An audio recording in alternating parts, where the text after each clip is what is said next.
So if I can now introduce Rabbi Dr. Nathan Lopes Cardozo. Rabbi Dr. Nathan Lopes Cardozo is the founder and dean of the David Cardozo Academy and Bet Midrash of Avraham Avinu in Jerusalem, a sought-after lecturer on the international stage for both Jewish and non-Jewish audiences. Rabbi Cardozo is the author of 13 books and numerous articles in both English and Hebrew. Rabbi Cardozo heads a think tank focused on finding new halachic and philosophical approaches to dealing with the crisis of religion and identity amongst Jews and the Jewish state of Israel. Hailing from the Netherlands, Rabbi Cardozo is known for his original and often fearlessly controversial insights into Judaism. His ideas are widely debated on an international level on social media, blogs, books, and other forums. Rabbi Cardozo's latest book, you've got that, Les? Yeah. Jewish Law as Rebellion, discusses hot topics such as same-sex marriage, conversion, and religion in the State of Israel, and presents a critical analysis and explanation of the application of halakha. A quote about the book from Rabbi Lord Jonathan Sachs: Rabbi Nathan Lopes Cardozo has written a challenging, even provocative book, inviting us to restore the iconoclasm with which Judaism was born as a religion of protest against the status quo. Agree or disagree, you will find yourself thinking hard and deep about the current state of Jewish law and life, and that makes it a well-worth book to read. A new chapter in one of the great Jewish traditions of the dignity of dissent. I have much pleasure in asking Rabbi Dr. Cardozo to give his book reading and lecture, and as you just saw, the title of his book is Jewish Law as Rebellion, and it is on sale at the table by the door after the lecture. I'm quite sure that after the lecture, Rabbi Cardozo will be very happy to have a Q&A. Rabbi Cardozo, the floor is yours.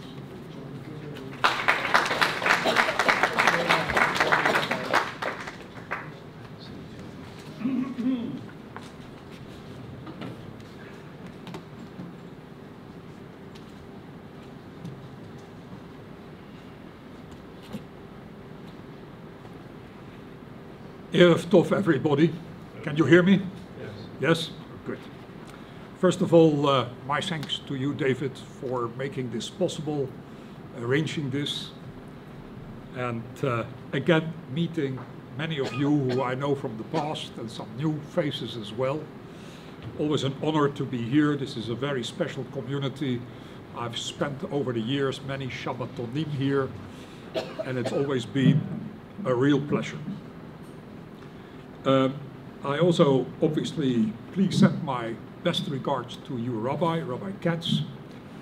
And I also want to thank especially family Hirsch, sitting over there, our good old friends, Ernie and Linda, and all of you. Michael over there is the man who will sell my books in case you are interested in that. And I just made up with David that nobody is allowed to leave this room before buying this book. Friends, over here to the side are some essays of mine which you can take for free. There are many more. If you go to my website, www.cardozoacademy.org, you will find at least 600 different essays, many videos, many audios, and whatever else there is to be found on there. And then hopefully you are able to keep yourself busy for the next few years.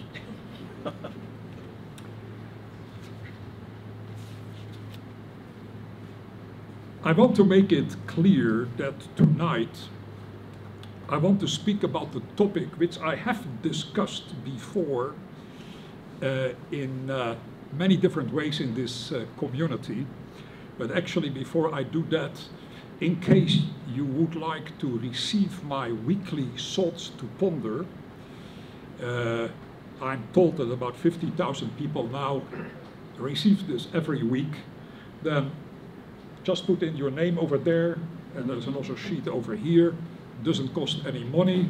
Just fill in your name, and obviously be very careful about how you fill in your email, because one little dot and it will disappear in space somewhere.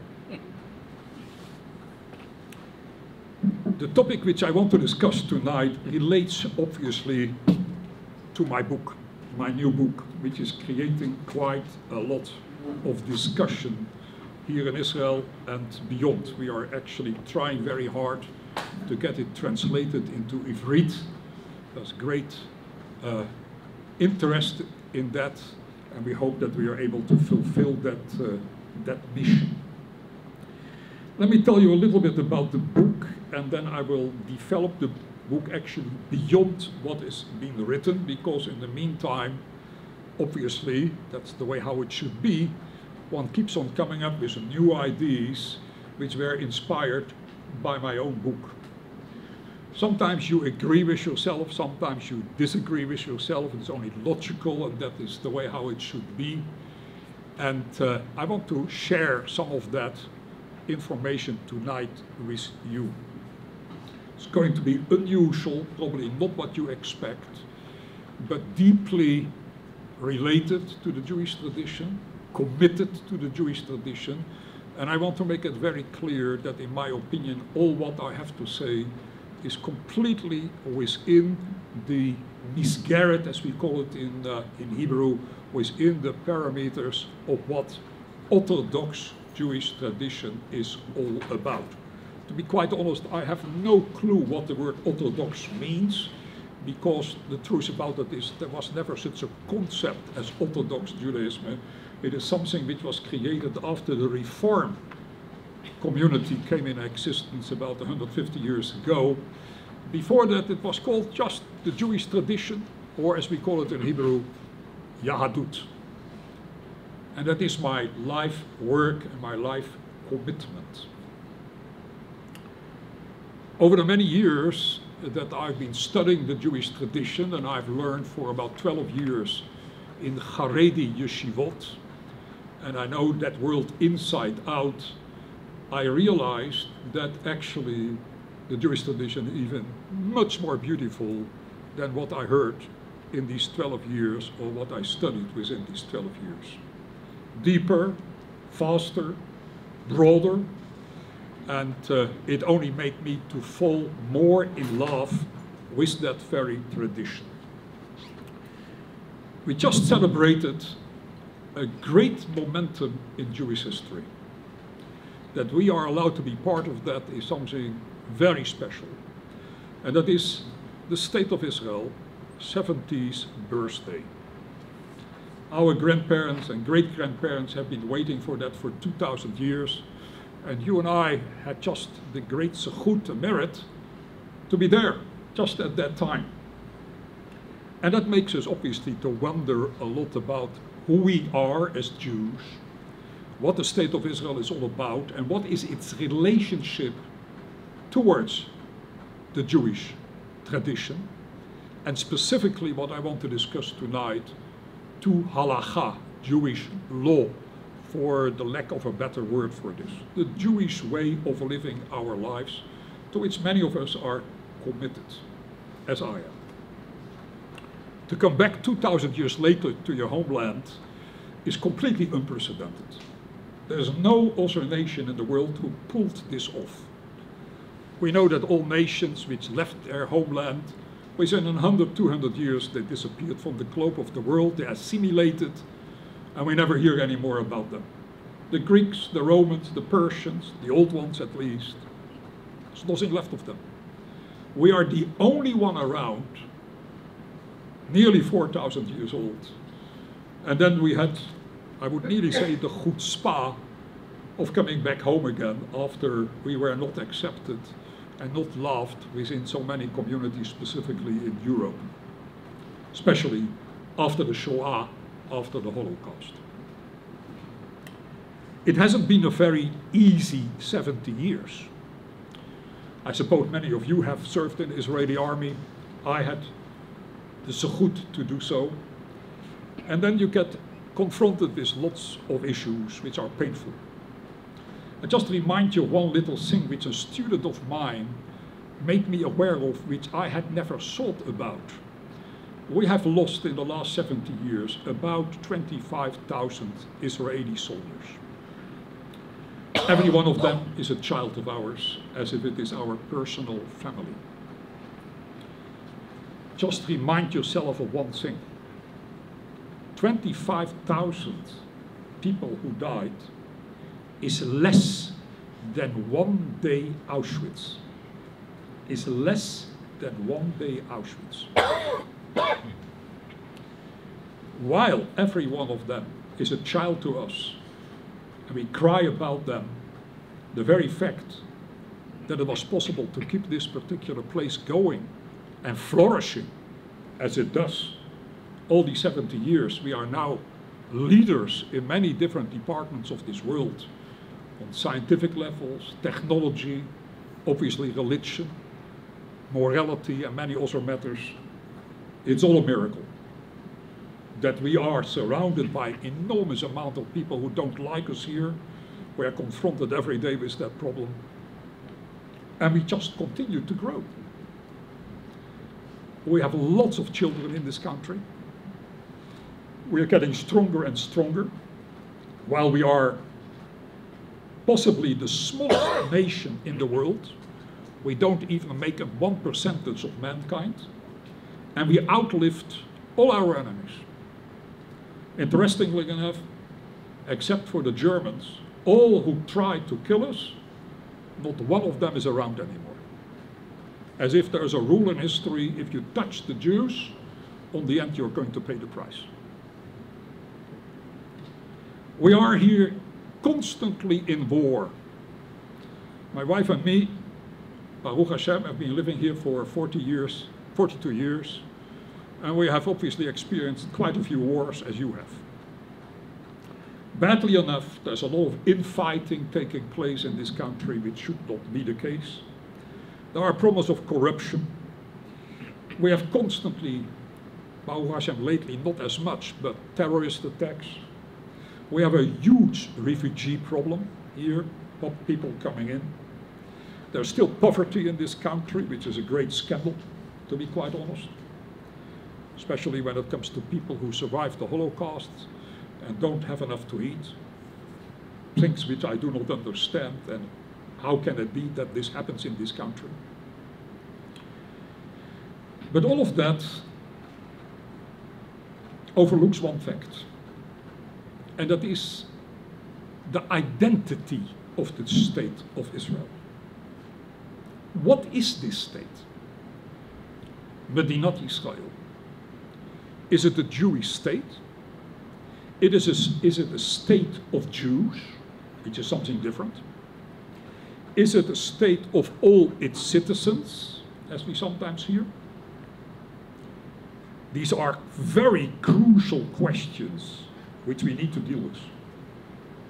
Then obviously we have another problem in this country, and that is the Haredi community, which is very much prospering and growing.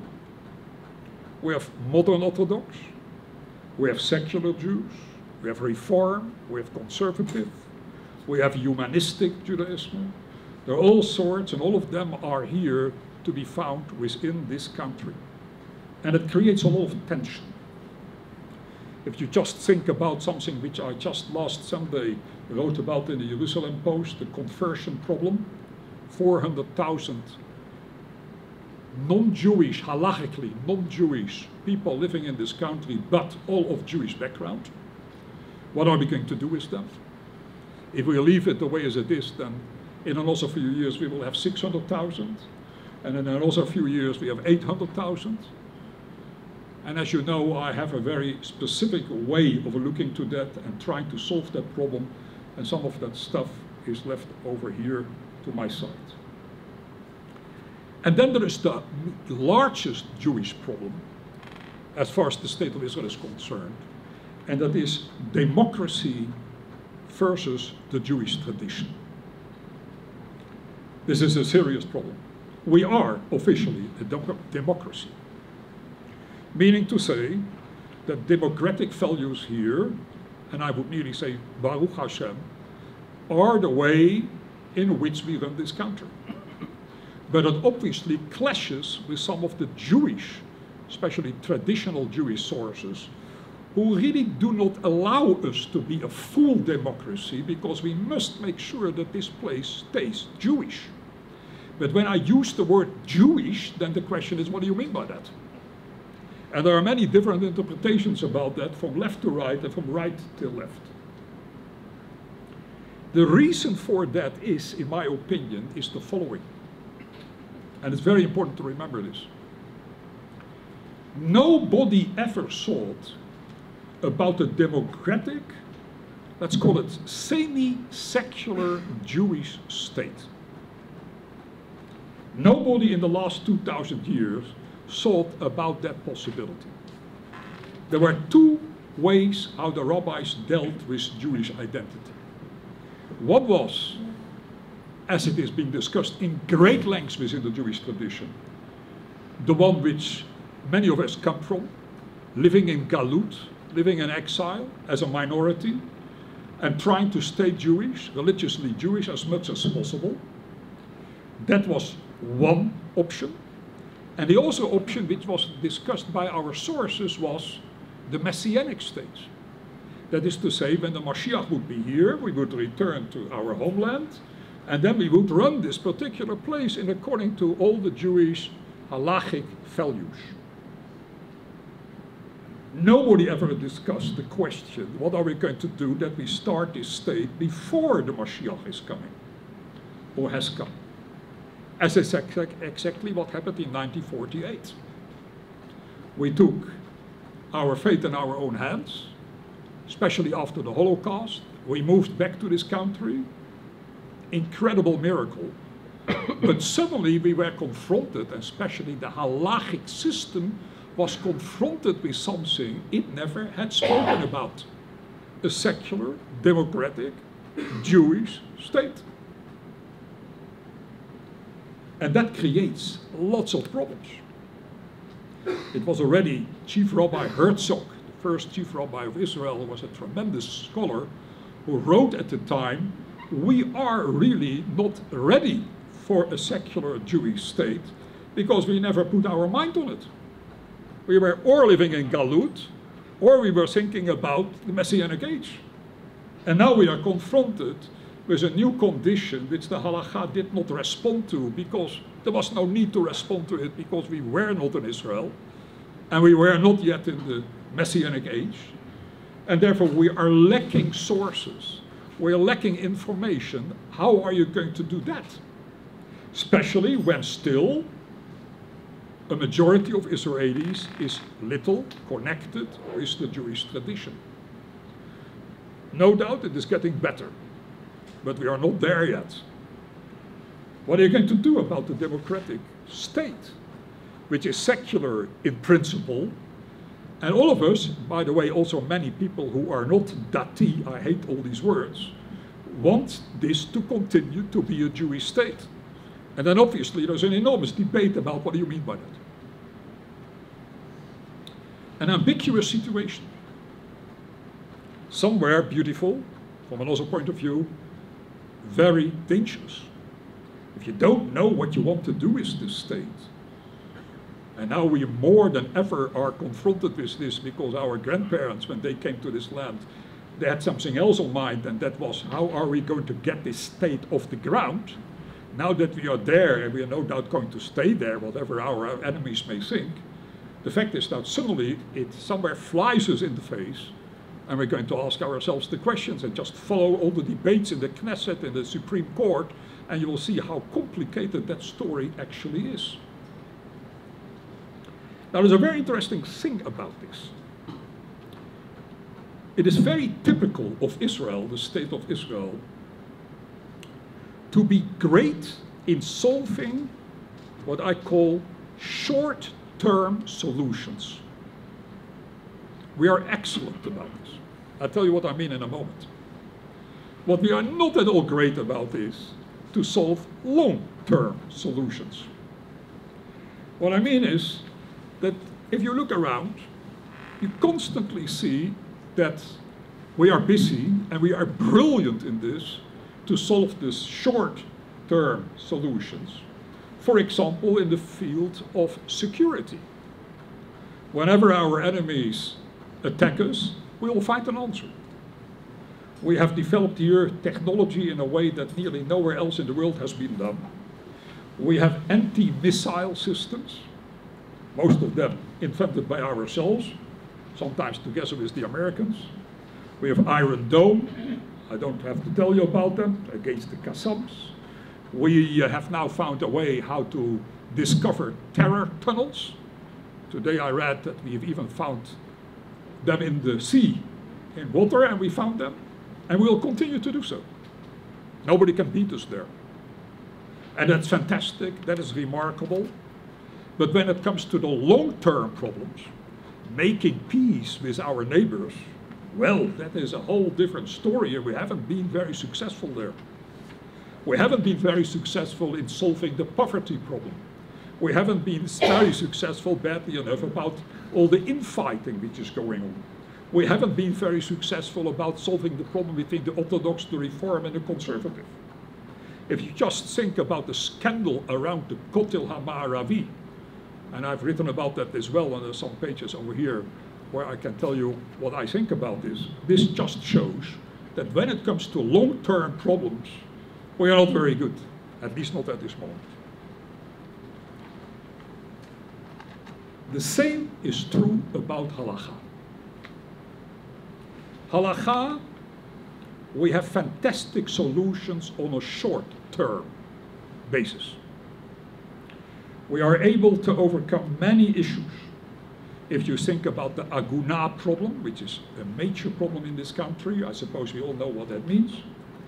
When we speak about the mamzer problem, also a huge issue. When we speak about Shabbat technology, anybody who has served in the army knows how complicated that sometimes happens to be. What we do there is exactly what Israelis do in general. We solve the problem on a short time basis. It is like putting a plaster over a wound, and say, you know, we found a solution to the problem, and then suddenly another situation comes up and we forgot about that, and the plaster doesn't work anymore. It's like taking an aspirin, an Acamol, you put it in your mouth, it works fantastically till the pain comes back. And this is the way how it mostly of the time it works today within the halachic world. We'll find solutions, but they're not final, they're not on a large-term basis. And it will always haunt us. And we'll always have to go back to the plaster and to the aspirin, and ever getting to the real stuff, where perhaps we will need to look if we really want to solve these problems. Serious issues. Then there is another issue here, which is very closely related. How to keep the halakha relevant to the world in which we live today, and especially to the state of Israel. How to make sure it inspires. How to make sure it is meaningful. Many of our children walk out on the Jewish tradition. Why? They did not fall in love with it. In many ways, it became not important to them any longer. They go, as the English expression go, off the derech. They're leaving that particular community, and that is a tremendous tragedy. And we need to ask ourselves, why does that happen? How can it be that something as beautiful as the Jewish tradition and as beautiful as the halakha cannot inspire these young people to say, well, I'm actually very proud about being Jewish, and I'm very proud to be a halachic Jew, and I want to live by that. True, on one side, things are getting better, although there are some side problems there, perhaps, which I will come later to. But in general, we haven't solved that problem. And as I mentioned before, we have 400,000 non-Jews walking around here from a Jewish background. And many of them would like to become Jewish, but are honest enough to tell us, I will not be able to be a full shomer mitzvot, to keep every law. It's too hard on me. And what is happening at the moment, at least in the official mainstream rabbinical world, is that we reject them. That we basically tell nothing to be done, which only will mean one thing. We are actually only increasing assimilation that way within the state of Israel, which really could become at a certain moment extremely dangerous when more and more of these people will start to marry us, or our children better, and we will have more of non-halachic Jewish Israelis in this country. Many of them are serving in our army. Many of them love to be Jewish. They just don't want to say in front of the Beit Din, the rabbinical courts, I'm going to keep everything, because they feel that they're lying and they're hypocritical, because they know they won't do it. What do you do about this? These issues are the issues which I discuss in this book. I've thought about this for many years, I've discussed this with many also people. Some people agree, obviously some people disagree with me. But the first thing what I want to say is this. As the title of the book clearly states, we have to make our young people aware, and perhaps Israeli society at large, that the Jewish tradition and halakha is something quite different from what they believe it really is. I put it in the title, in the form of saying that the Jewish tradition is basically a rebellion. And let me tell you something, I know this from my own experience, but I suppose you know that from your children as well, or perhaps from yourself, is rebellion is a fantastic word. The moment you get your children to feel that they are rebellious, they will go for it. The moment that you tell them that they have to go and do whatever they're being told to do, you start to lose them.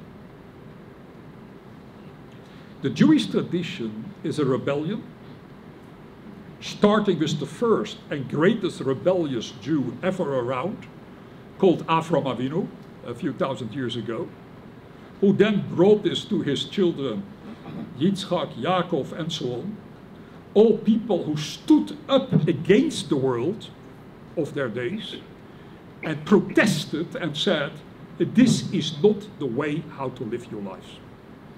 There is more to this life than just whatever you are at this moment living for. A protest against complacency, a protest against dullness, not going with the flow, not just saying what everybody else is doing, we will do as well. If we Jews would have done that for the last few thousand years, you and I would not be sitting over here, because there would have been nothing left of the Jewish people.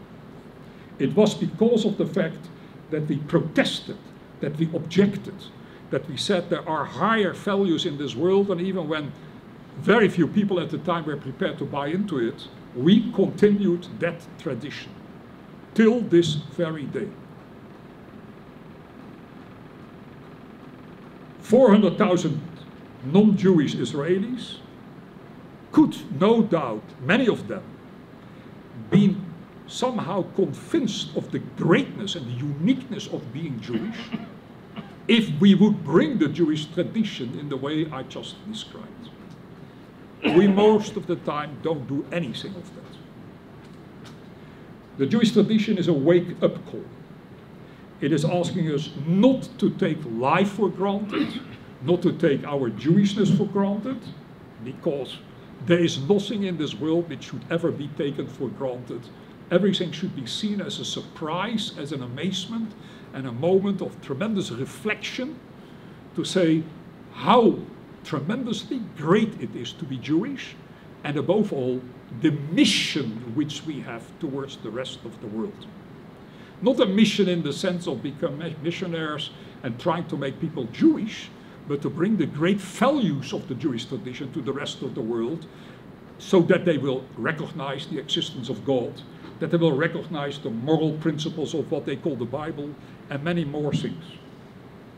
Religious slumber of just going through the motions when we are religious is not what is going to do it.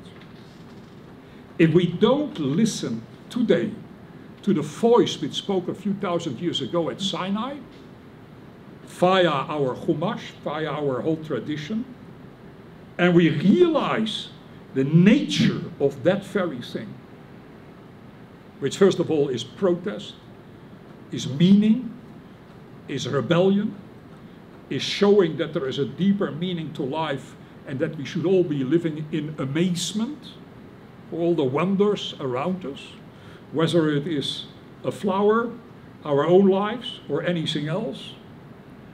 What is going to be with our children? And many of us should be asking ourselves, including myself, what is going to be with me?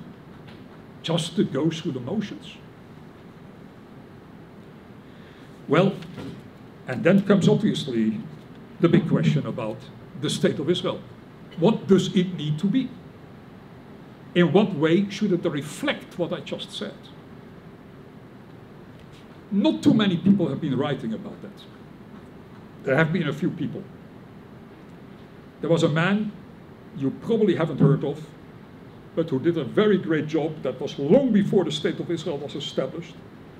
Very unknown, even in the rabbinical world, who saw this coming up, a democratic, secular, Jewish state. It was the end of the 19th, beginning 20th century.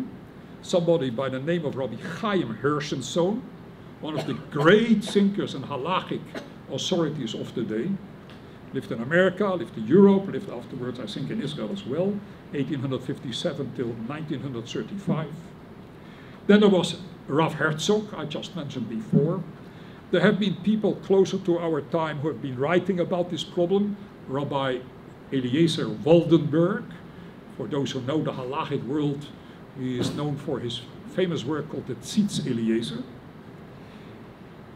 And then there was another person by whom I am very influenced, and I'll tell you in a moment more about that, somebody who lived his last years in this country, a very unusual thinker, Orthodox thinker, and halachic authority, by the name of Rabbi Eliezer Berkowitz, who was originally from Germany, came to America and later moved and came on Aliyah here, who has written in great lengths about the tremendous challenges which the state of Israel puts in front of the halakha. And he came up there, I'll tell you more about it in a moment, with finding some very important solutions. But I want to go to one particular person you probably have also not heard about. In fact, not so long ago, I had not heard about him, who I consider perhaps one of the greatest ever around in the last few hundred years. And that was somebody who lived from 1856 to 1924. This is all before the state of Israel. Who saw the state of Israel coming into existence. He was called Rabbi Moshe Shmuel Glassner. Now you have to understand who he was. He was a Haredi rabbi, with that exception that he was a very fiery Zionist who constantly said at that time, remember that, there is only one solution to European Jewry, and that is get back to Israel. Long before the official Zionist movement started to move forward, also it was already there at the time, but he was one of the strongest people who clashed constantly with the other rabbis exactly about that point. Because while all the other rabbis said, we don't want to have anything to do with Zionism because it is built on secular principles, he said, yes, that is true, but it's your own fault. You should have been there before they came into existence, or they came up with the idea of a Jewish state. Because after all, for the last 2,000 years, we have been praying for the state. And all the sources are there that we need to go back to the land of Israel. That is what we say every morning, every afternoon, every evening. So let's put it into practice. And the rabbi said no. And he said, one day we are going to pay the price for it. And I don't have to tell you how right he was. But he was a Gadol Hador, as we call it today. One of the great people of the time. And he was very close to people, I don't know if you know these names, Rabbi Chaim Ozer Grodzinski, who was the Posek Hador, the great halachic authority in Europe. Tremendous man. Another man, also very known as the Meshech Chochma, most important person, Rabbi Simcha HaKohen. And then there was obviously our famous Rabbi Avram Yitzchak Kook, the first chief rabbi, or actually the last chief rabbi of Palestine, as it was called before the state of Israel was established. He was very close to them. And he kept on speaking about this fact. A, we need to go back to Israel. Now, speaking at the beginning of the 20th century, long before the Holocaust. Number two, we have to take hold of this country in a way that we straight away infuse it with Jewish values, including halachic values, but it does require that we rethink halacha, because now that we are back in the land of Israel, or when we are going to be back in the land of Israel, we will be confronted with issues which we have never thought about the last 2,000 years. Halacha afterwards developed in galut, in exile. And exile is a totally, radically different condition than the land of Israel, living in our own country and feeling at home. Now let me tell you something about this Zionist Haredi. He had a long beard and he had a big black kippah, and he was considered at the time, even by his opponents, as one of the greatest rabbinical authorities around. But they disagreed with him when it came to Zionism. He wrote a work which now gets a little bit more popular, which is called in Hebrew Dor Revi'i, the fourth generation. I won't tell you why he called it by that name.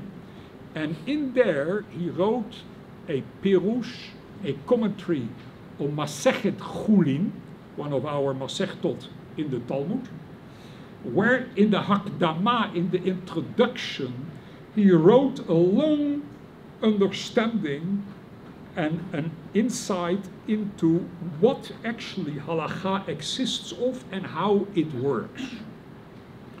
And there he makes some very interesting observations. He asked the following question, and just try to think with me. Why does the Jewish tradition exist out of two elements?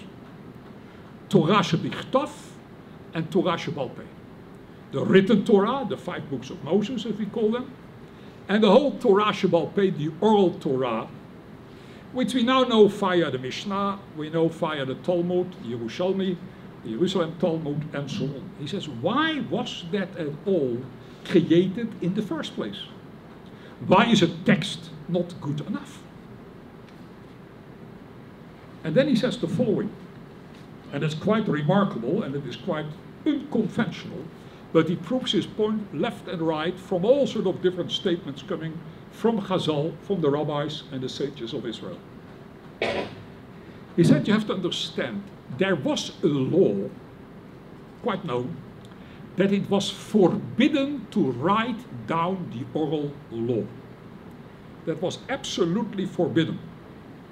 Everything had to be communicated from father to son, from mother to daughter, from teacher to student, but it was not going to be written down.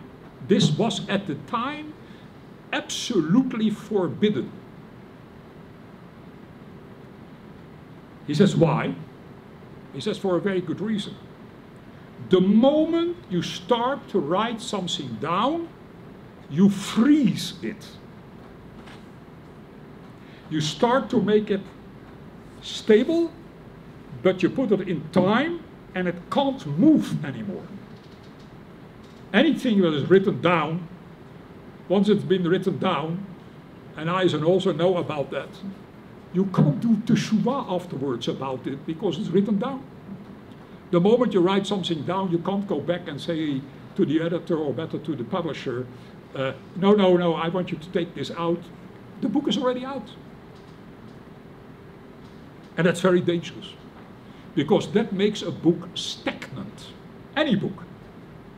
Because it is always placed within the world and in the time in which it was written. The sages were very well aware of that. And they were very concerned about it. And they felt that that is the last thing what should ever happen to Jewish tradition. He says because it constrains the Jewish tradition to develop in a way which is, let's call it organic, that it can develop in according to the needs of the moment, which in 100 years' time will be quite different from what it was 100 years earlier. And anybody who has any understanding of the whole concept of the Torah Sheba'al Peh knows how true that is. Then he says, remember one thing. There was a whole period of time when nothing was written down besides the 5 books. But these 5 books, they really do not decide on Jewish law. We never pasken, as we say in Hebrew.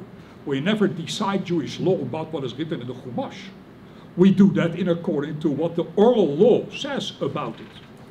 If you just think about Shabbat, how you and I keep Shabbat, 99% of that is oral law. With one exception, and that is that the oral law at a certain moment, and when was that? Very important to remember, the moment we were thrown out of this country 2,000 years ago, the sages understandably said, we better write this down before it gets completely lost. And that's what they did.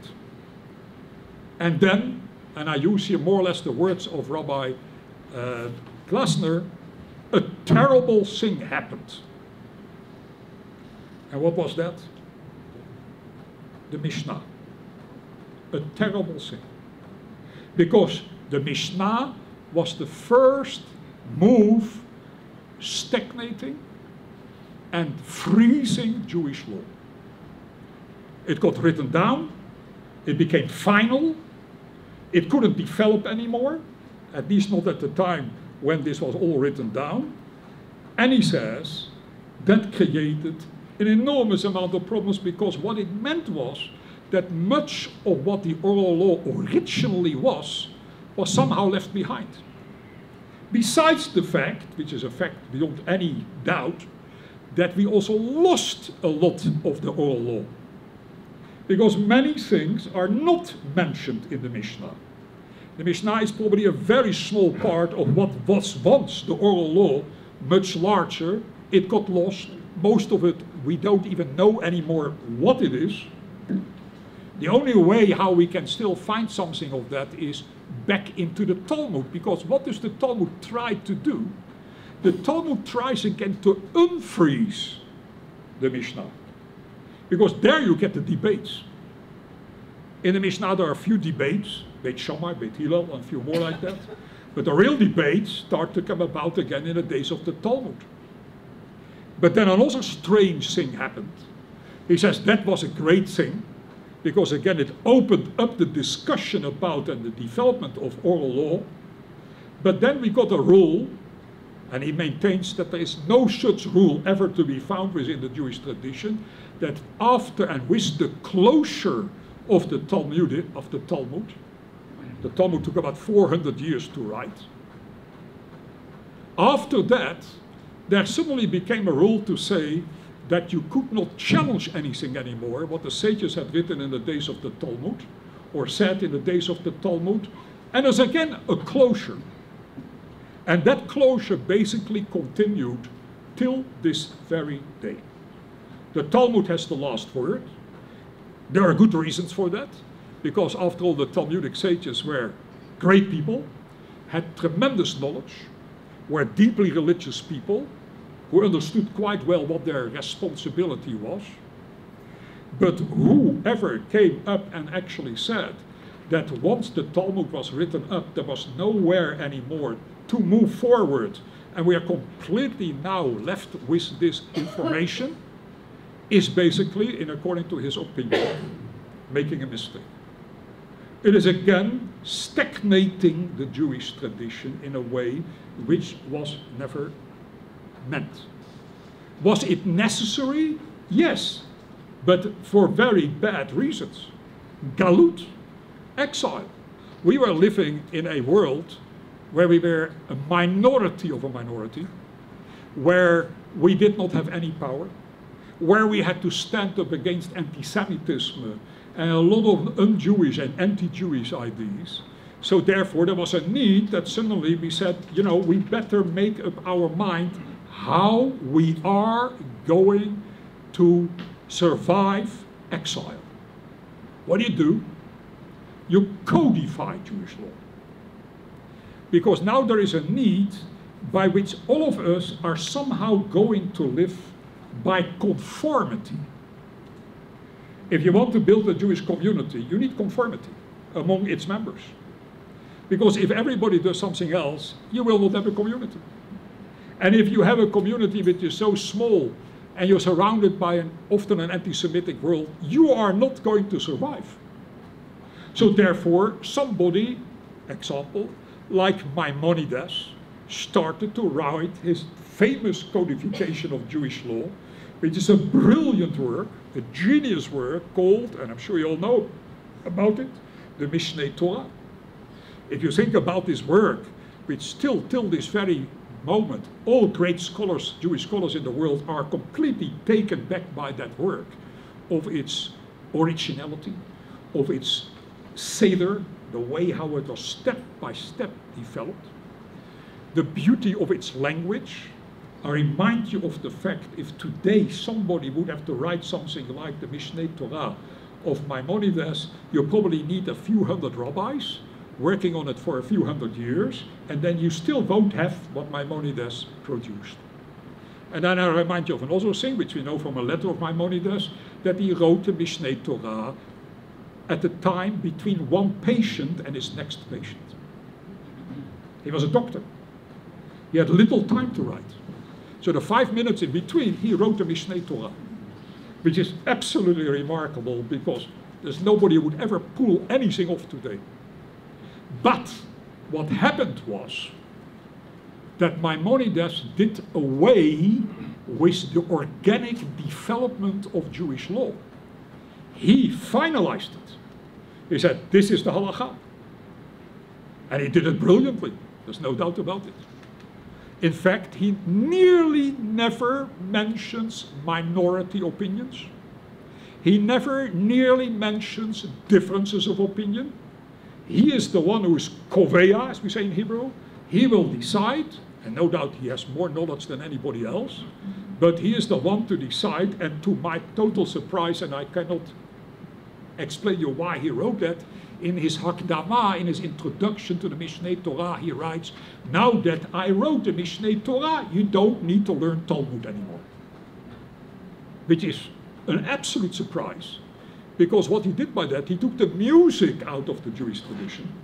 He took the possibility of developing it beyond out of the Jewish tradition. He stagnated it, and I say this with the greatest amount of respect for him, who hasn't got the respect for Maimonides. He was one of the greatest we ever had. But the price which we paid for that, which he may or may not have been aware of, was that once he, because of the incredible standing within the Jewish community from the very beginning, remember he was also a great philosopher, he became so overpowering great that few people were prepared to take him on. At the time, there were people who strongly objected against the Mishneh Torah. There were people who said, and I quote these people, who is he to decide on Jewish law? We disagree with him. Some of these observations you will find in the Mishneh Torah on the side around the Mishneh Torah, and Baruch Hashem, at least we have them. But there must have been many more objections against it, and I remind you that the Mishneh Torah was burned by Jews, religious Jews, because they felt that this was completely against the whole spirit of Jewish law. And when Maimonides on top of that started to write his very, very famous Moreh Nevuchim, the Guide for the Perplexed, which is deeply influenced by Aristotle, by Aristo, and therefore very deeply Greek. We know, by tradition at least, that on his matseva, on his tombstone, was written one word, min. Min means apikores. Min means heretic. Heretic. How do you dare to write something like that? Then later on, there are all sorts of different stories about it. We don't know what is really true about it. Somebody said, impossible that we allow this to be on the tombstone of this great man called Maimonides, and they removed it. But we know it was there. And we understand also why it was there, because many people said, who is he to decide?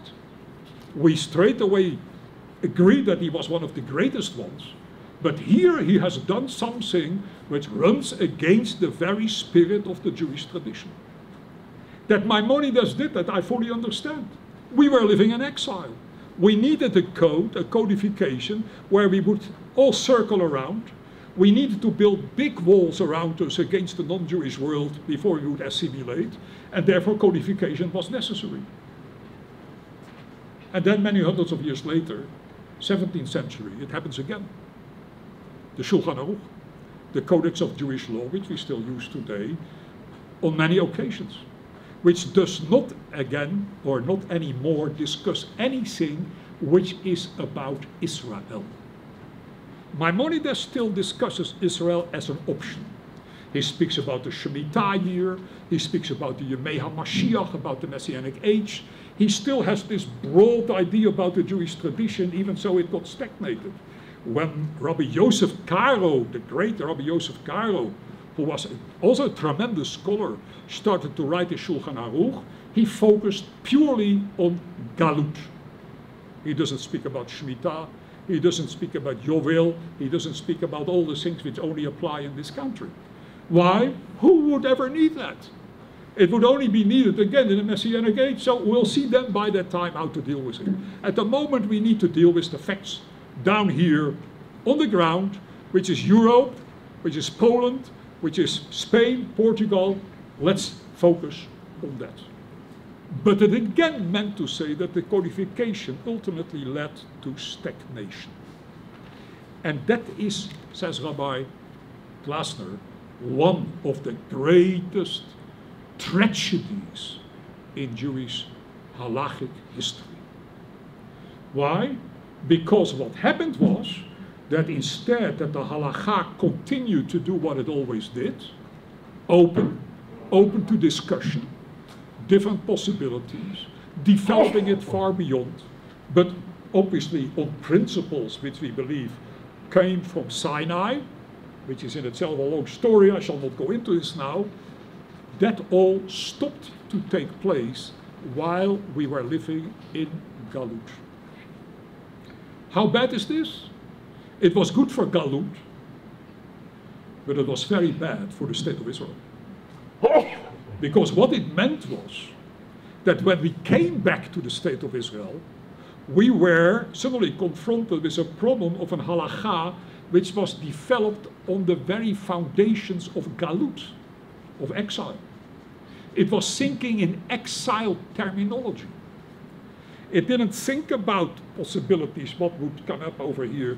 And we have lots of issues over here, as I mentioned before, which at the time may have been issues which we could plaster a plaster over it. We could take an aspirin. We would have not so many problems. We didn't have to run a country. We didn't have to run an army.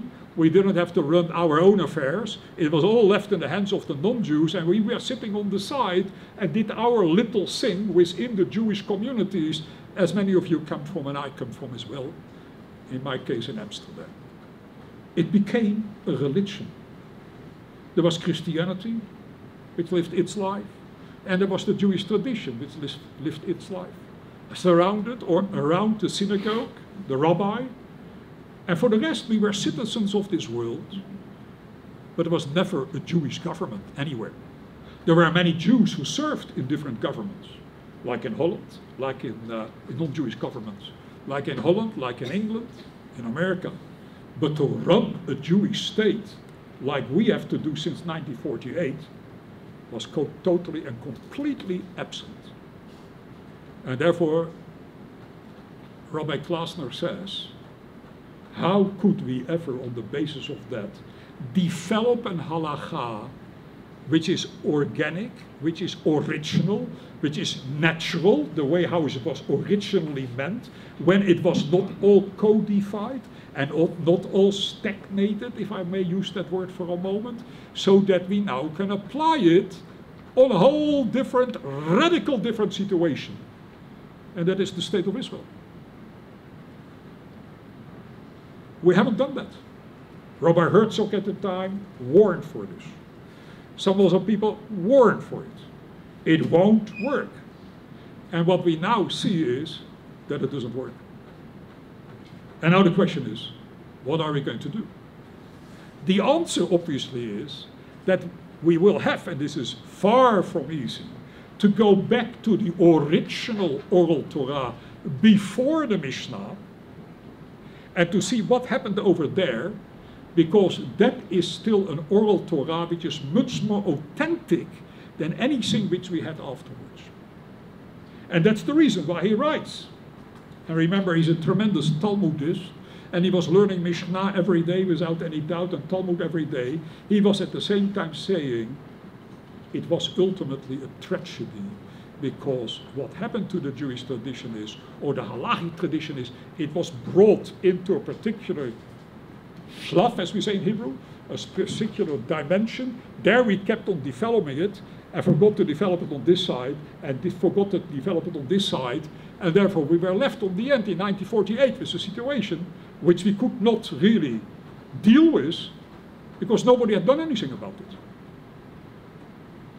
Serious stuff. That's one thing. Then he said something else, this Rabbi Glassman. Hear this. This is highly original. He says you have to understand that there is an other issue as well. And that is, the Mishnah is an emergency measurement. It had to come about for reasons I just told you. But then he says, you have to take something else into account. And I hope you understand what a chidush this is, what a novel idea this is. He says, remember one thing.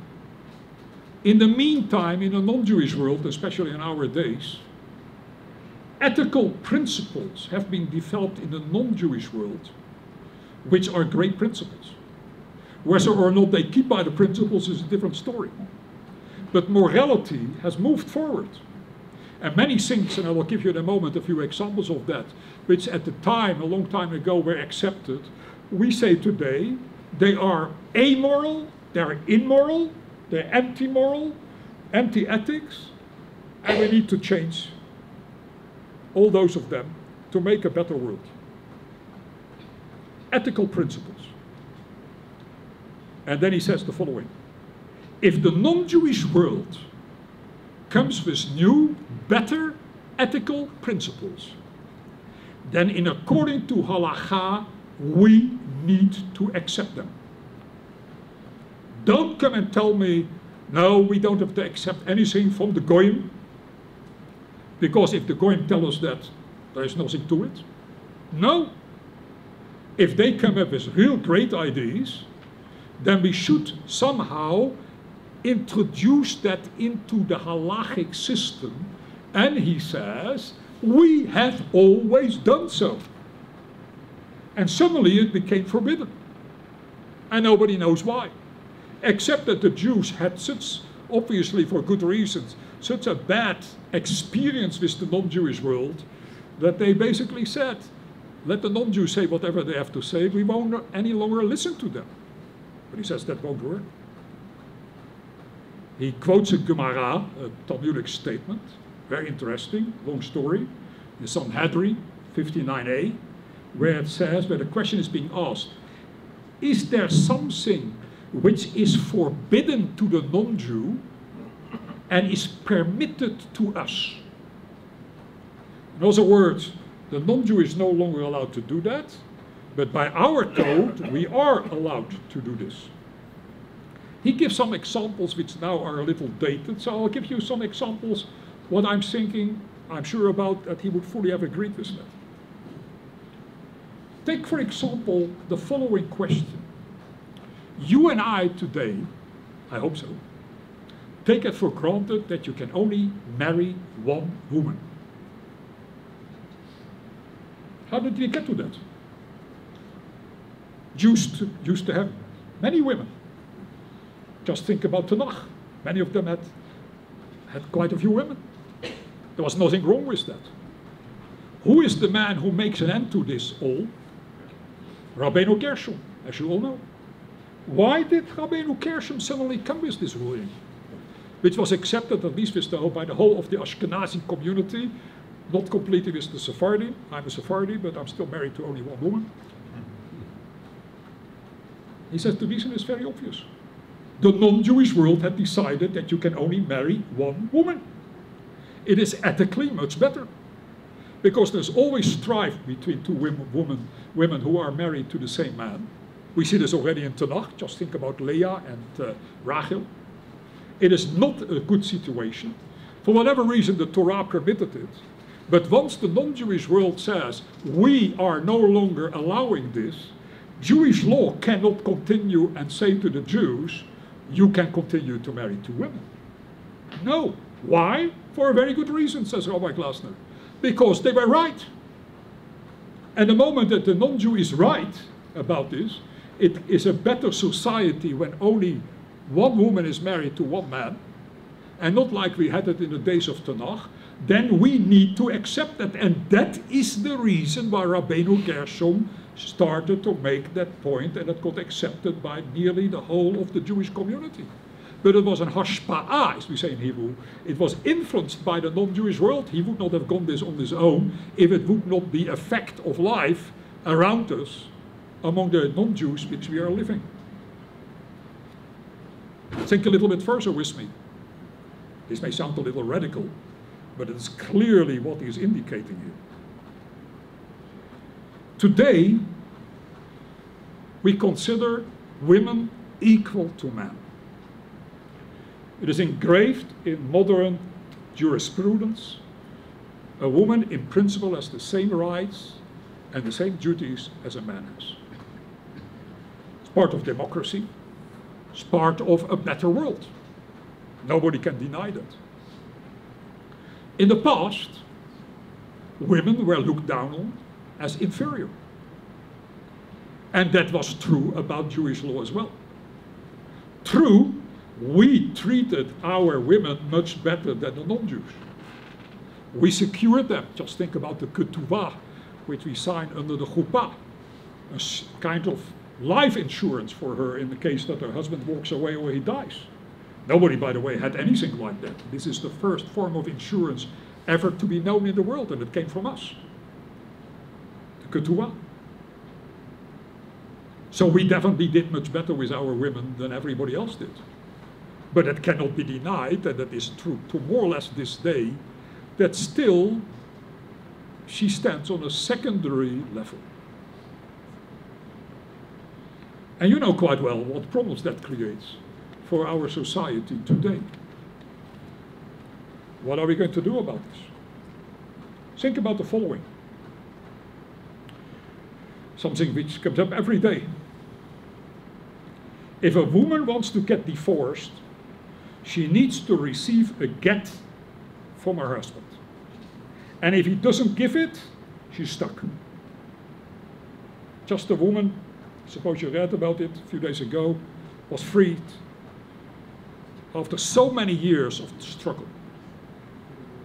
If I ask you, is that ethically defensible? I suppose you will agree with me. No. Why can't a woman walk out on a marriage if she has got good reasons and her husband misuses his power over her, very often asking for a lot of money before she would get her get, which is completely unjustified. It probably, I can't say this for sure, did not happen in the past a few hundred years ago, because there was a certain understanding among husbands that if a woman had the right to get a get, she would get it. But today, in a whole different society, where men often want to take revenge on a woman, and by the way, sometimes it's the opposite is also true when a woman takes revenge on a husband. There are lots of issues here, and they are sometimes extremely complicated. The fact stays that it is very strange that the Torah says that this is only a one-way story. A man is able to give a get to his wife. A wife cannot give a get to her husband. What did the sages do about it? Now here I'm going to say something, and I want you to think about it. There is, you will understand in a moment why I'm telling you this.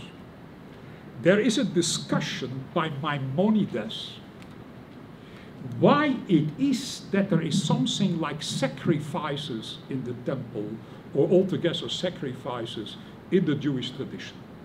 In the temple, Sefer Vayikra, Leviticus is full of examples. Maimonides in the Guide of the Perplexed, in chapter 3, or better in the third part, chapter 32, discusses that and says something outrageous, but so interesting. What does Maimonides say? This is probably the most famous observation in the Guide of the Perplexed. He says you must know that korbanot, the concept of sacrifices, is really not very Jewish. It should not have been in the Torah. So how did it get in? Says Maimonides, I tell you why. Our forefathers, before they became Jewish, before they believed in monotheism, were all used to bring sacrifices to their idols. This was a way of religious life. They believed in that. You want to somehow make sure that the idol will go your way, bring a sacrifice. Says Maimonides, is this what the Jewish tradition is trying to tell us? That we want to influence God and say, you know, we won't bring you a nice sacrifice and then you do what we tell you to do. Says Maimonides, under no circumstances. You can't pull that off with God. So why then do we have it? Says Maimonides the following ruling, very interesting, as if he is a Freudian psychologist. He says the reason is because if God would have told the Jews at the time of Sinai, that they were no longer allowed to bring any sacrifices, because it really does not belong in the Jewish tradition, the majority of Jews would not have been able to live with it. Why? Because it was so ingrained in their characteristics and in their way how they express their religiosity, that God did a very interesting thing, and he says he allowed these rituals, I quote here Maimonides, to continue within the framework of the Jewish tradition, with the objective that slowly we would grow out of it. We couldn't do that overnight, it would have been too much. A human being can only do so much. So what God did, he said, okay, you know what, you can continue to bring these korbanot. But my ultimate goal is that one day you just leave it behind. Because the real authentic Jewish tradition does not know of sacrifices. That's quite a statement to make. And Nachmanides, the Ramban, gets very annoyed with Maimonides, writes over there, how did the master dare to write things like that? But there is the master. And here we see the originality of Maimonides, and I tell you what it is. And this may sound a little shocking. Maimonides is saying the following. According to him, the whole of the Torah, as we have it today in our synagogue, is min hashamayim. I shall not go into this whole very delicate and very controversial concept. But in principle, we say all came down from Sinai. But does that mean, asks Maimonides indirectly, that this is the ultimate text of the Torah? Or is this the text which was given at a certain moment in Jewish history, in the days of Moses, which was at that time the best text possible. How do I say this, and how do I dare to say this? And by the way, I have quite a few also proofs for this. It's because Maimonides just said this about the Korbanot. What he is saying is this: the Korbanot, 3,500 years ago, when the Torah was given, or a little less than that, required to be inside the Torah for the reasons we just explained. People could not yet do without them. But Maimonides is asking indirectly, what would have been if the Torah would have been given 1,000 years later? Would the Korbanot still be in the text? Or would they by that time being removed from the text? Hear this? Says Maimonides. He indicates that very clearly, and there are others who have been indicating this as well, and I write about this in my book in great lengths. If it would have been given 1,000 years later, a good part of Sefer Vayikra would not have been there. Does that mean to say that the Torah which we have today is not our original Torah? Yes, it is the text which was given to us at the time of Sinai.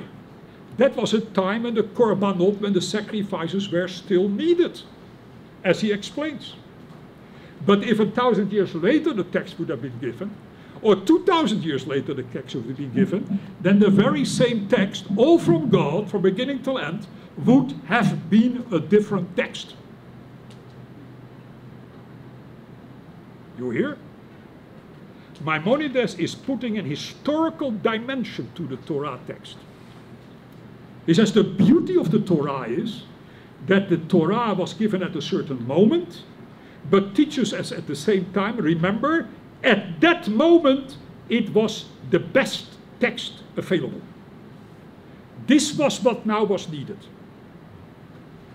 But it is not meant to say that the text forever stays to be applicable in the same way as it was 3,500 or 3,000 years ago. Because all depends on the circumstances and the historical dimensions at the time when the text was given. If it would have been given later, parts of the Torah, which we have today, would not have been there. And then the big question obviously comes. So why then did God not say, okay, in also 1,000 years I'll give you an also text? God does not do that. And you know what the answer is? Because God says to the sages of Israel, you do it. I don't need to do that. Because we have a kind of partnership. I gave you the text at the time. You are the ones to develop it. You have to rethink about it. What would be if I would have given a text 1,000 years later? And then you are not able to make changes in the text of the Torah which we have in the synagogue. But what you can do, and what the sages always did, was in the oral Torah we will change it, whatever needs to be changed. I can give you hundreds of examples in the Talmud where that happens, where the Torah says this and the sages say that. For example, even that is mentioned in the Mishnah itself. The Torah says there are quite a few laws where when you violate them, you are chayav mita, you are liable of death penalty. Rabbi Akiva came and said, away with the death penalty. On the basis of what did he do that? The Torah says, if you are mechalel Shabbat b'ferhesia, if you openly and deliberately are violating the Shabbat, you're liable of death penalty. So how can Rabbi Akiva come and say, it won't apply anymore? The reason is because Rabbi Akiva, with his colleagues, have the right to do so. Because Rabbi Akiva said the following: what would have been the case if this Torah would have been given in a later date? Would death penalty still work? And the answer is it would not work. It probably would do exactly the reverse. So therefore, in the spirit of this Torah, we will remove that law. Nobody is liable of death penalty anymore. And death penalty went out of the way. Many also laws, which the rabbis did away with, when they felt that it would no longer work. Because they kept on asking themselves, if God would have given it 1,000 years later, what would he have now written in this very Torah? But God says, I'm not going to change the text. You are, in your interpretation of the text, going to give a different reading of it. So that on the end of the day, you will understand what your obligations are, because we are partners in the text. And we have a very interesting, and I'm sure you've heard about it, ruling there, which is mentioned in the Talmud itself. We say, Torah lo bashamayim hi. The Torah is no longer in heaven. There's a very famous story I will not go into now, which probably many of you know that story, where God interferes in the halakha, and the sages say to them, who are you? You gave it to us. We decide on this matter, not you. I can tell you there's no also tradition in the world which has such a chutzpah. But it is perfectly Jewish in every sense of the word. We realize our tremendous responsibility how to deal with that text. Now, why did the rabbis in later days find all sorts of ways to get out of the aguna problem? Which, by the way, I also discuss in great lengths in my book.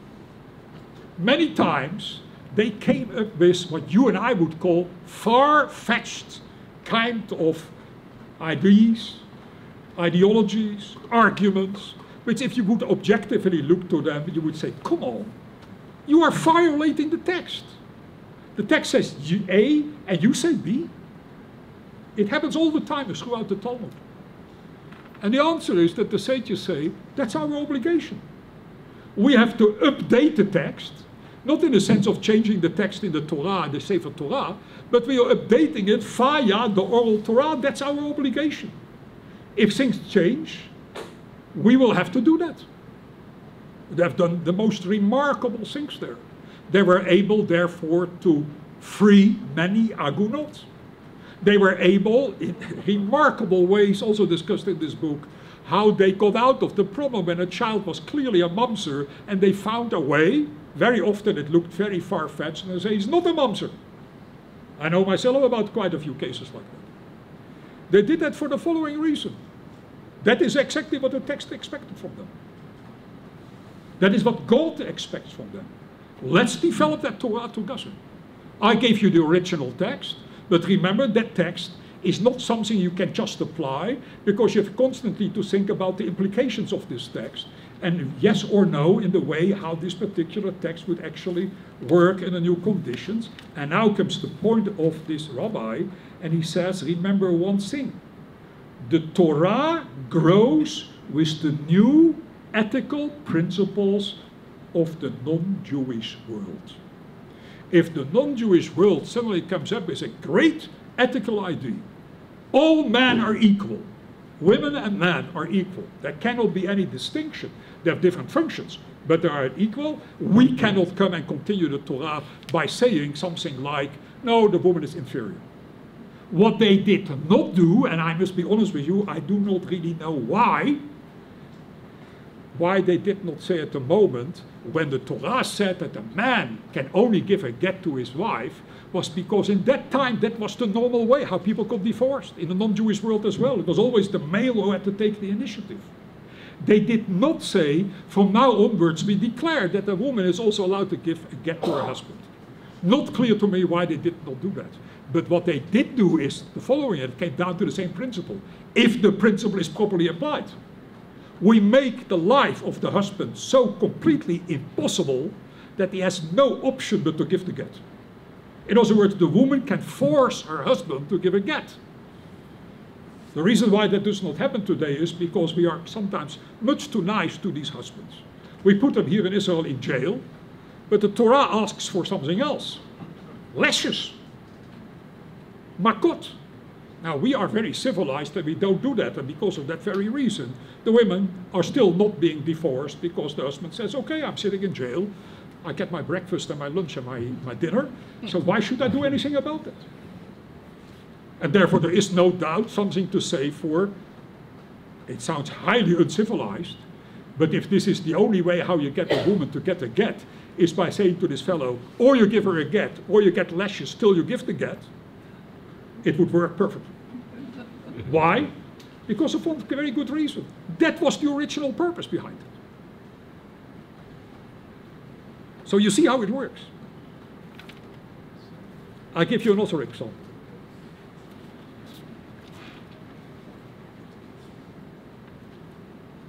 The Mishnah states, hear this.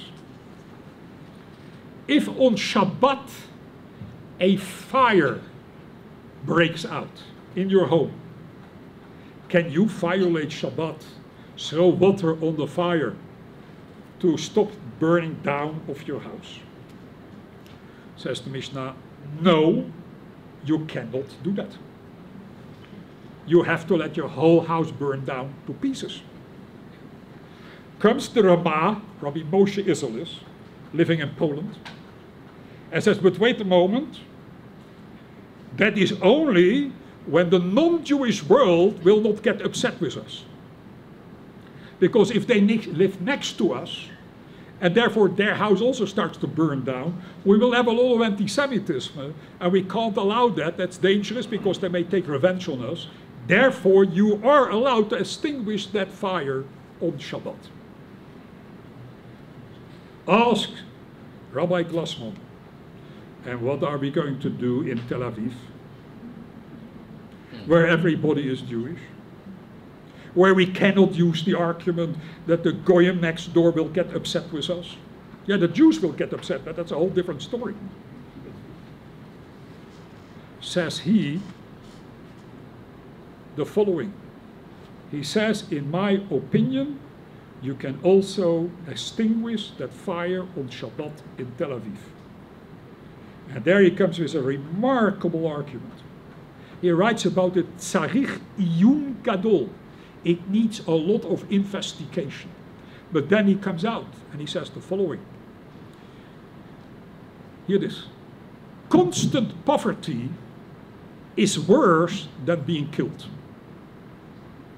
What he means by that is this. Somebody has a property. That's all what he has. His house, as many of us have. It burns down. By that you lose $500,000. You don't have a penny anymore. And your whole life is ruined. Including your wife and your children and your grandchildren. He says, the only case where you're allowed to extinguish fire on Shabbat is sakanat nefashot. When somebody is in danger of life. He says, I'll tell you something. If somebody has his house burned down and he's left without a penny, that is sakanat nefashot. Why? Because you've destroyed a man's life. And he is of the opinion that it is worse than being killed. Because if you live in that poverty and you are unable to look after your family, and the pain which it arises, many people will probably say, I better die than I have to see what is happening to my family. So therefore he says, in Tel Aviv, at least he indicates that, he doesn't mention Tel Aviv, didn't exist yet. He says, therefore I am of the opinion that this law doesn't apply anymore today. Why not? Because we know that you are ruining a complete family that way, and that was never the intention of the original oral Torah. And I could give you many more examples where he does that, or what I can think of, where these matters are becoming of tremendous importance. It is all depending on one fact, and that is that times have changed, that our ethical standards have changed, that we always saw in Jewish law, Orthodox Jewish law, this is not Reform, this is not conservative, this is Orthodox Jewish law, which will develop accordingly, and he keeps on pushing that to the extent that therefore he says, and that's part of this whole story, the only place where we can do this properly is in the state of Israel. And the state of Israel didn't exist at the time. He was one of the first ones to think about the possibility. Incredible, interesting advice and observations. It gives us a different perspective about what the oral law is all about, or let me put it in different terms. The halacha, hear what I say, since the day that we left Israel 2,000 years ago, came into what I call a waiting mode. It had to wait. It couldn't develop anymore. And therefore it became terribly defensive. Let's keep the goyim out. Let's build big walls around us. Because that's the only way I will survive, and they were absolutely right about that. But that is all halakha for exile. This is not halakha for the state of Israel. Waiting mode, defensive. So Rabbi Berkowitz, who I mentioned before, was one of the first ones to say this, and I'm sure that he took this from this Rabbi Glassman, by saying, you can no longer apply this. We are out of the waiting situation. We came back to Israel. And that is a whole different story, and therefore we need to rethink the halakha, or better what we need to do, we have to go back to the real halakha, the authentic halakha. Not the halakha which has developed within Galut, which was actually a misrepresentation of what the halakha was all about. Now friends, I could speak for hours about this, because it is obviously of tremendous importance. I just want to mention one more thing about this, and that is this. Beside all these matters, and I make a little bit of a step which is perhaps a little bit too large, but I hope you will, if you read my book, you will understand what I'm trying to say. We are getting into another problem as well, which very few people have been writing about. Is electricity forbidden on Shabbat? Probably not. The kind of electricity which we use today has very little to do with fire, which is absolutely midoraita, from a biblical law, forbidden. But whether or not the lamp which you will light on Shabbat does not belong to that category. What did the rabbis do? In the beginning it may have belonged to it. But since our technological situation has changed tremendously, and light is something very different what you today use in your home than your grandparents did, it may not fall anymore under that law. Now the question is, should we now say you can put on light, electric light on Shabbat? Then my answer is no. But not for an halachic reason, because I don't have one. I'm much more concerned about something else. The ruach of Shabbat. The very spirit of Shabbat. The fact that one day in the week we say to God, we turn the whole of your world back to you. We are not going to be the masters over it, and therefore we will use as little electricity, at least not on Shabbat itself, unless we have used it, started it beforehand. Why? Because our obligation is to keep the actual ruach, the spirit of Shabbat, alive, because if we don't do that, we are left with nothing. I predict that in a matter of time, they're probably already there, I don't know for sure, you can go to shul by car without violating Shabbat. The car will automatically come in front of your house. The car will automatically open the door. You have a Shabbat clock in your car telling you that at 9 o'clock or 8 o'clock in the morning it has to come right in front of your home. It opens up the door. There's no person there who's a driver. And it's already completely installed everything. And it drives you to Shabbat. It will again open the door. You will walk out. You have not violated Shabbat. Which will mean that in a matter of time you can have Yerushalayim full of cars on Shabbat and nobody is violating Shabbat. The same will be true about your computer. Today, as you know, I suppose you know that, and it's very bad, young Dati Leumi, and perhaps not only Dati Leumi, young people in America are texting each other on Shabbat. Is this forbidden? By halakha, I'm not so sure. It needs more. But one day, I can tell you for sure, there's nothing forbidden anymore about it, because we will find a way. Should we do this? Under no circumstances. Why? Because I can tell you the following. I can put together for you a whole lot of responsa written by the rabbis over the last few hundred of years. I will use all of them, and you can do all your work on Shabbat. You can drive around. Who knows, perhaps you can take a flight to America as well. You will not be violating the Shabbat, and there is nothing left of Shabbat. So what now needs to happen is the following.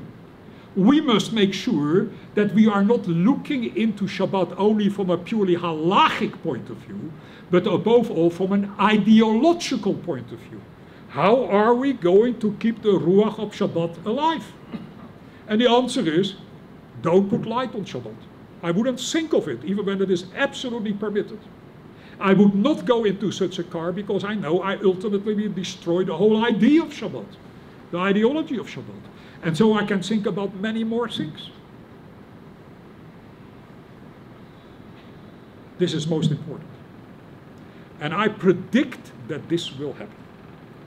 And if we keep on saying, well, the halakha permits this, nothing will be left of the Jewish tradition. And that's not because the halakha itself is here at fault. It is because we are only thinking in purely halachic terms without thinking about the ideological background, the music behind it, the colors behind it. And if we don't teach our children about that, they obviously will walk out. I would also walk out. So we will have to, it's a big word to say, and perhaps it is too big to say, we will have partially to de-halachize halakha, put more time into the ideology to make sure that we don't do all these things which in pure halachic terms would be permitted. There was a very great rabbi by the name of Rabbi Yosef Mashash. I wouldn't tell this to anybody outside Israel, but here I can tell the story. Rabbi Yosef Mashash was the chief rabbi, the Sephardi chief rabbi of Haifa. An extremely original halachic thinker, tremendous halachic knowledge. And he says the following, don't tell this to your friends in Goedslaarens. There is absolutely no reason for an eruv. You can carry anywhere, with or without an eruv. Why, he says, and he brings fantastic proofs for this, and I haven't seen anybody who was able to undermine his arguments. He says an eruv, that I suppose we all know what it is, we closure in, right, to make a private domain so that we can carry, like here, no doubt, and in Jerusalem, also places around the world, Amsterdam, London. He says you don't need it at all. Why not? Because if you carefully look in the law says that you are only allowed, or better, you're not allowed to carry in a domain, which we call in Hebrew a Carmelite. A Carmelite is not a public domain, and it is not a private domain. It is something in between. According to the Torah, you are allowed to carry in a Carmelite. But because in the olden days, next to the Carmelite, there was a public domain where you are definitely not allowed to carry, the rabbis made a gezerah, a rabbinical ordinance, saying, since we are afraid that you will walk into the public domain where it is absolutely forbidden, we will now say from now onwards you need an eruv in the Carmelite. We know quite well that according to the Bible you can also carry there. The only place where you're not allowed to carry is in a public domain. But because we are afraid that you will walk into the public domain, we will not permit you to walk without an eruv in the Carmelite. Says Rabbi Mashash, there's only one little problem. Nowhere in the world next to a city is there a place which is called the public domain. Doesn't exist at all. A public domain is the desert. And you know what? Very interesting. He says the following. I was surprised when I read that. He says, a public domain means that you can travel and do whatever you like, and there's nothing what will stop you. Meaning that the moment there is one ramsor, how do you say, a traffic light, in the public domain, which will stop you, and you have to wait till it becomes green, it is no longer considered to be a public domain.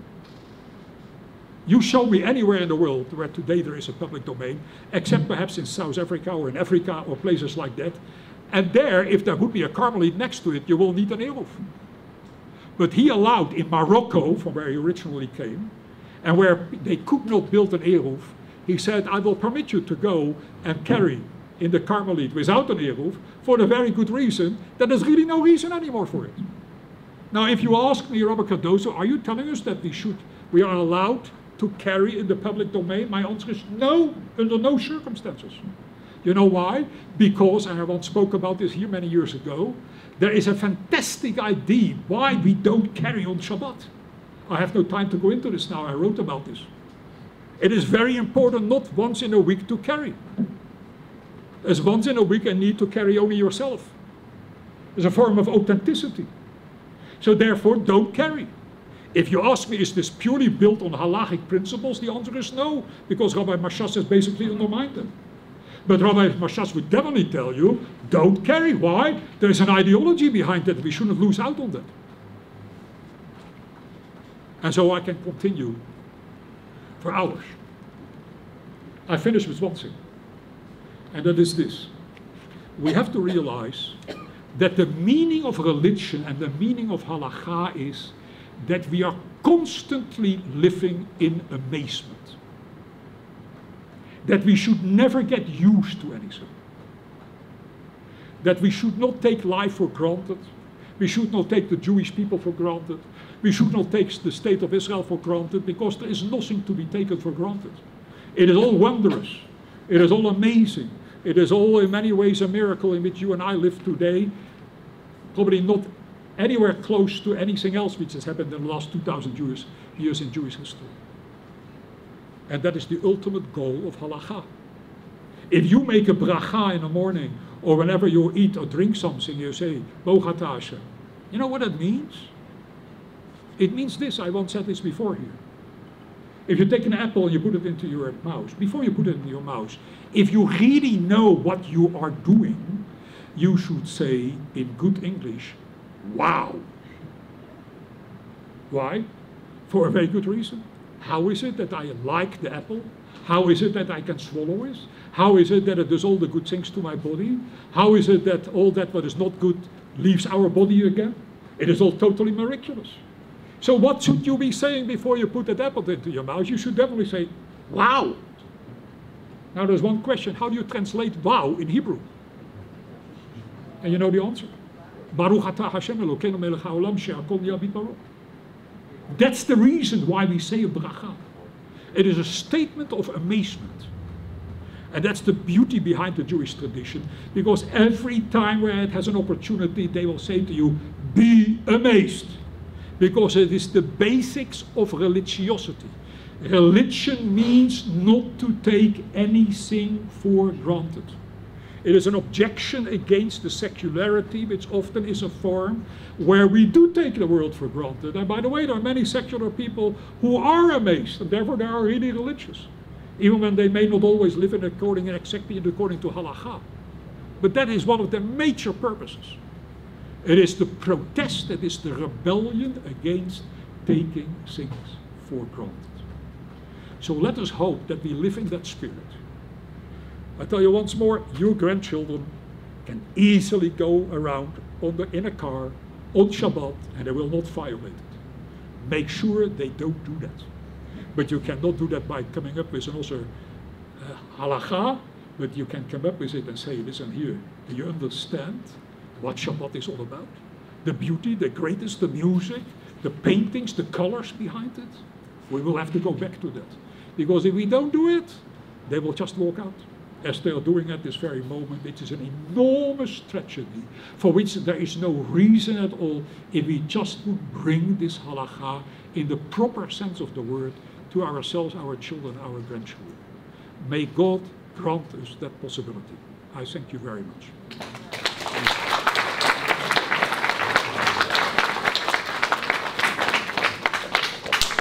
So if there are any questions, observations, disagreements, please. What do you think of liberal Judaism, Reform, conservative, other ways outside of the Orthodox? Well, first of all, I think that we have to define exactly what liberal Judaism is, which is not so clear at all because there are many forms of it. I do not agree with one thing with them. I have many of my colleagues are Reformed. And I speak with them, and I speak with them on a regular basis, or write with them on a regular basis. What I object against, as far as the Reform is concerned, is one thing: when they do away with biblical laws. That I can't accept, because to me the Torah is a holy thing. If they come up with a different interpretation of that what the Torah says, I can hear that. If they just do away with it, sometimes they do, sometimes they don't, I have a problem with that. But I do say something else, and I want you to hear this well. I think it is high time in this country that Reform, Conservative, and Orthodox sit together and solve some of our basic problems. First of all, about Giur. Secondly, about divorce, about Chatunot, about getting married. And I think that there's enough flexibility within the halakha to do that. And the reason why people don't do that is out of fear. And let me tell you something else, because I know a lot about this. It is not just the fear of the Orthodox.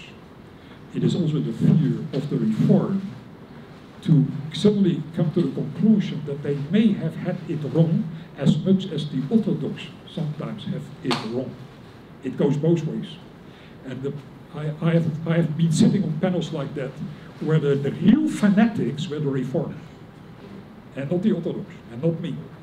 So this is a complicated story, but it is high time that we do that, because in this country we need to solve some basic problems. What is at the moment happening with Giur in this country, and I wrote about it in the Jerusalem Post last Sunday, is absolutely scandalous that people who are half Jewish, for lack of a better word, and who would like to become but cannot completely commit themselves to every Jewish law, I can give you hundreds of sources which would permit that. And if the Rabbanut tells me it is not permitted, then they are not telling the truth. Yes? We have a problem in our shul concerning people who are deaf. Who are? Deaf. Deaf. And the problem is that many members want to install a hearing loop into the shul. Our rabbi actually is in favor of it. And he was a rabbi in London, and he said that Diane Ehrenschel was very much in favor, and that many Orthodox synagogues in England now have hearing loops, and that can be used in Shabbat. Our rabbi would like to do this, but the rabbinate in this area refuses to allow it. What can be done? Don't listen to the Rabbanut. Plain. I know for your rabbi this is going to be a problem. He doesn't want to run against the whole Rabbanut over here. It is more a matter of power, forgive me for saying so, a matter of politics than it has anything to do with halakha. If Diane Ehrentreu, who I personally know, says that it is fine, then it is fine. And that is the end of the story. But what I think you should do, you should encourage your rabbi to allow it, and you have to stand behind him. Don't let him fight this fight alone on his own. It's your responsibility that he is able to do this. Because he is in a very difficult position. You are not in, I'm not in, I'm a completely independent rabbi. I don't care less what the rabbinate says. I have respect for them, but then when it comes to this, absolutely not, because I know just as much as they do, if not more. But you have to have the courage. But courage can only be built if your rabbi has a lot of people behind him who will stand up for him in case he gets attacked. And he will get attacked. And you will have to get out with your name under it and say, we stand behind our rabbis. He is our rabbi, not the chief rabbi, nobody else but this rabbi called Rabbi Katz. And therefore we will do it. It's not Rabbi Katz, it's the other shul. Oh, sorry. I'm afraid I've lost you at the end. You said that on Shabbat, certain things would be permitted halachically. We shouldn't do them because it goes against what you call the ruach of Shabbat. I don't know how you would define the ruach of Shabbat, because you said that you once wrote about why people shouldn't carry on Shabbat. But of course I carry on Shabbat. Right? Most people here carry on Shabbat. There are a few of them that don't put their talit Friday night and take a Moshe Shabbat, but I carry my talit to shul on Shabbat because there's an Eruv in Netanya. Correct. Okay?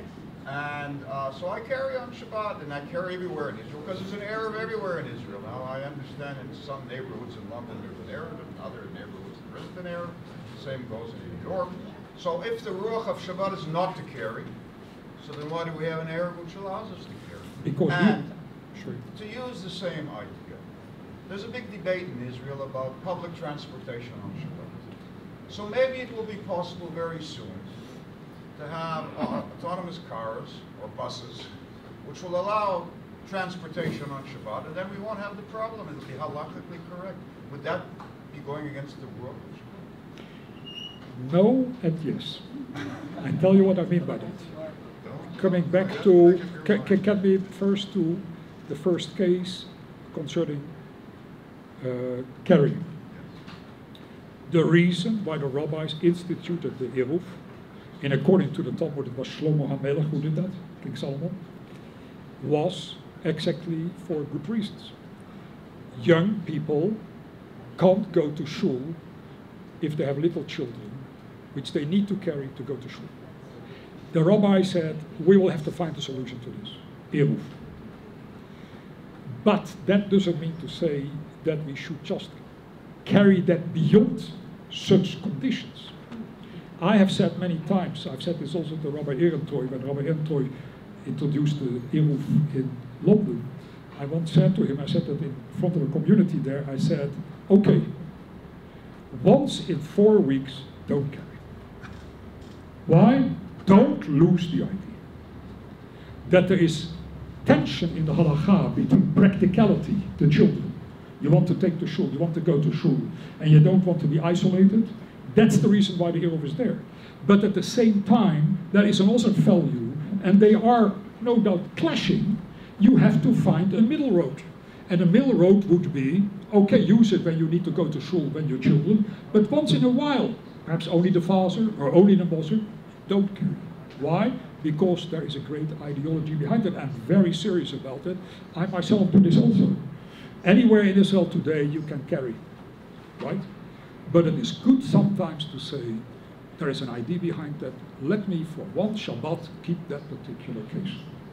Concerning transportation, I wrote about this a long time ago in the Jerusalem Post. Perhaps I think I have some of these over here, where I said, there is a way today that we could perhaps create a kind of a tram. I was speaking first of all about Jerusalem, which is run in according to all the halachic principles of Shabbat. It will be very little problem for the people in technology to develop that, so that people will be able to go to their parents or to go to the hospital when there's somebody in hospital. Let me create special Shabbat trams, colors, looking different from the weekday, so that we keep as much as possible the Shabbat Ruach alive. But because we need to make sure that many of these people can go to their parents, let's do that. I also suggested that we should open restaurants in Shabbat in Israel, which are running according to Shabbat, where when you walk in, you can get a cup of coffee, you can get a piece of cake. You don't have to pay. If you want, you can pay beforehand, you can pay after Shabbat. Or a big company will say, okay, we will sponsor that. We have Bnei Akiva people who run that restaurant, because there are people out there, especially not so religious people, who can't go anywhere on Shabbat because most of the restaurants are closed. In fact, we tried to do this. Hear what I say? We tried to do this. And who stopped it? The Rabbanut.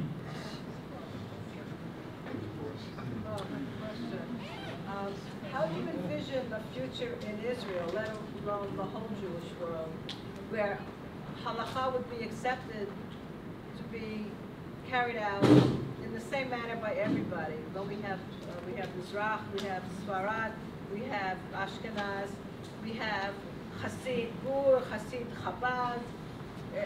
Aside from the regular Orthodox, Reform, and Conservative, every Hasidic group has a different view.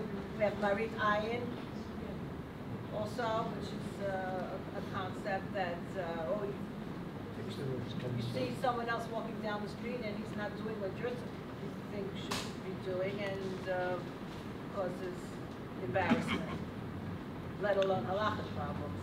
Well, the differences between the Hasidic, the Sephardic, and all communities is not so much about halakha as it is about minhag, custom. Let them keep their own minhagim. I'm a Portuguese Spanish Jew. I keep the minhagim of the Portuguese Spanish Jews. But when it comes to matters like halakha or like the case which you just brought, then we have to sit down together and work this out. I think that today many cases of Marit Ayin don't apply anymore. Why? Because the situation has changed. They're in the know line, first. You know, today milk, many forms of milk are parf today. To say that it is still Marita Ayin when everybody knows quite well that it may quite well be parf milk, means to say that Marita Ayin no longer applies.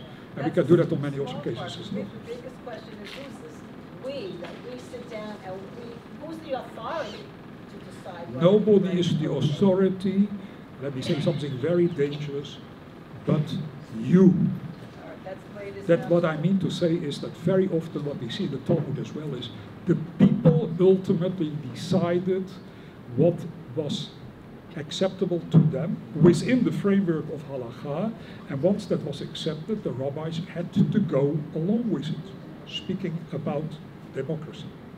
How do you envision that the question of Giur?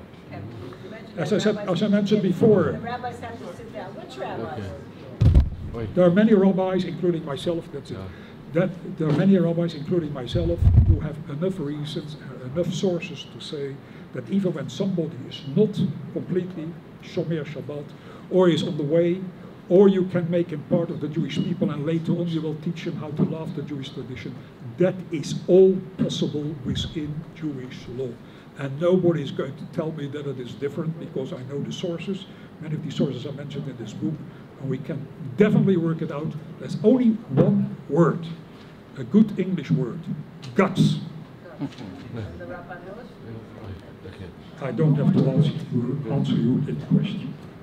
Thank you very much.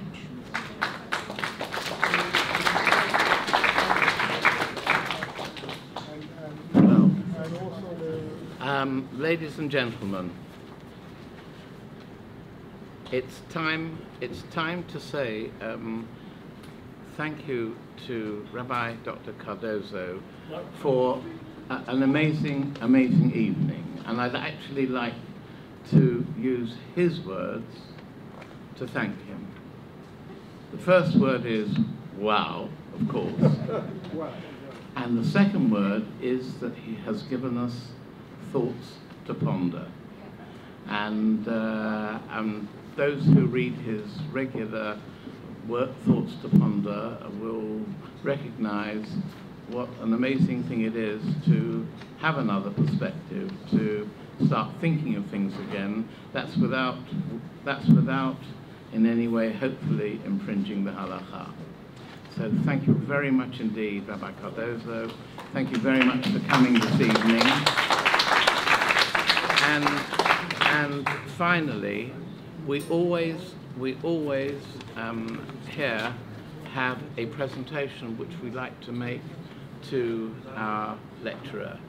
So Rabbi Cardozo, if you would come up, please. The presentation, this certificate is presented by the McDonald's International Shul with grateful thanks to Rabbi Dr. Nathan Lopes Cardozo in appreciation for his lecture, Jewish Law as Rebellion. Thank you very much indeed. Thank you very much. Thank you, everybody. Oh yes. We've also got this on. Yeah. Okay. Right?